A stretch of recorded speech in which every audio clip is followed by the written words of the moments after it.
I'm really hard on myself. I seem to have that in common with a lot of people around me. So I'm not sure if it's something about me that draws that in, or it's just more common than I would think it is.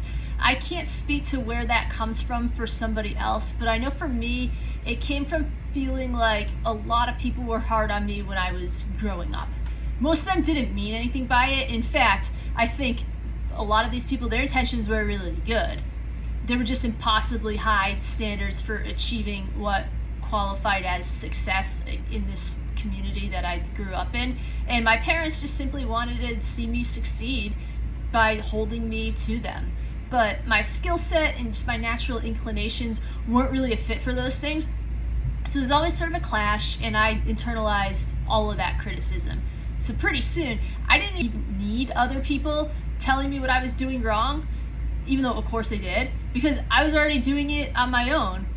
And I think I did it to make their comments sting less, so I would make mine particularly biting and brutal. I don't even think this approach worked, because of course it still hurt when other people would say things that rip me apart. So I don't think it served me, and I think it held me back because I was afraid to even try to do something that would bring me a sense of achievement or satisfaction outside of the things that I already knew were socially acceptable, because I just didn't want to hear it.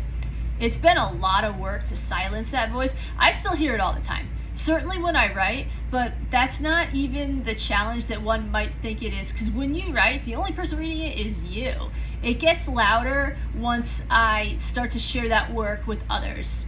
There probably isn't an area of my life where I don't hear that voice. I just think it's crazy how much we all try to sabotage ourselves and how often we're successful. There are these motivational quotes I'll see that are like, it's always been you versus you. And I always thought that was kind of dumb, because there's so many other outside factors that impact what you're trying to do and what's going on, even if you somehow become the best possible version of yourself. So, of course, I don't think it's just that, but I do think it is a lot more difficult if I'm working against myself to achieve anything I'm trying to do. And it's consistent too. I don't know for sure about anybody else, but I have my good and bad days. So sometimes it's a lot easier than other times. And sometimes there's factors that I know are affecting my general mood and outlook and how I'm approaching certain things. Other times it's not quite as clear to me what's going on. I just don't feel good. I wake up, I don't have it, I don't know why. Maybe there's a reason I'm not aware of. Sometimes it truly is nothing. Maybe I didn't get enough sleep, who knows? I would say this is another thing that I don't have all figured out in terms of what brings that on and what to do about it. I found for me at the moment, the most effective thing to do when something like that happens is just to know that, okay, I don't have it today. I just have to get through today. Here's what I have to do. I just gotta do it and try my best.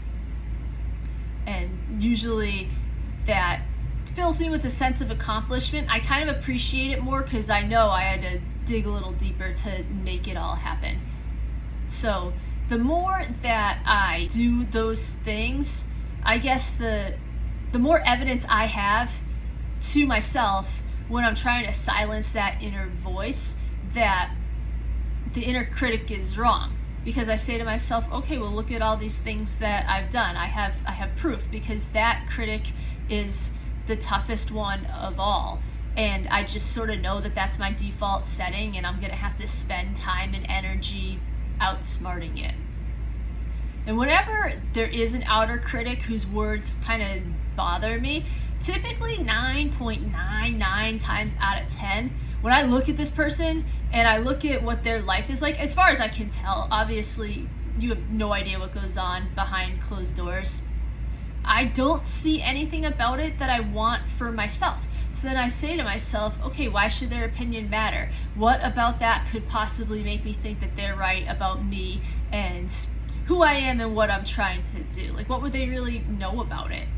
And truly, that inner critic is wrong too, because I never know what I'm actually capable of if I don't try. And even if it is something I sort of tried before in some type of variation and it didn't work out, I've just found that learning from experience is the only way that I get better. So it is a possibility that if I give something similar a shot using things I've learned, that I will get a different result. So like I always say, these are just things that have worked for me. That doesn't mean that they'll work for somebody else, or that they're even going to continue to work for me. I'm not trying to tell anybody what I think they should do. I'm just trying to share things that I've found helpful as I've grown as a writer and started to share my work more and started writing more and consistently, and just planning to write another novel and continue with this journey. So thanks for listening.